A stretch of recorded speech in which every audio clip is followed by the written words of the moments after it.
ప్రశ్న: దేవుని స్వభావం ఎలా ఉంది? జవాబు: మొదట యోహాను 4:24. దేవుడు ఆత్మ, అందువలన ఆయనను పూజించేవారు ఆత్మతో మరియు సత్యంతో పూజించాలి. రెండవది ఎఫెసీయులు 1:23. చర్చి అతని శరీరం, ప్రతిదానిలో అన్నింటినీ నింపేవాడు యొక్క సంపూర్ణత.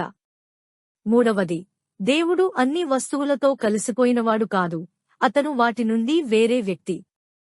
ప్రేరితుల కార్యములు 17:24. ప్రపంచమును మరియు అందులో ఉన్న ప్రతిదానిని సృష్టించిన దేవుడు ఆకాశమును మరియు భూమిని పాలించేవాడు, మానవ చేతుల చేసిన దేవాలయాలలో నివసించడు. రోమర్స్ 11:35-36. ఎవరు మొదట అతనికి ఇచ్చారు, అతను తిరిగి ఇవ్వాలి, ఎందుకంటే అన్నీ ఆయనకుండానే ఉన్నాయి, ఆయన ద్వారా మరియు ఆయన కోసం. ఆయనకే స్తుతి శాశ్వతంగా ఉండుగాక. ఆమేన్. నాలుగవది దేవుడు ఏకైకుడు, అతను పంతీజం కాదు మరియు మల్టీ దేవతలు కాదు. యెషయా 40:18.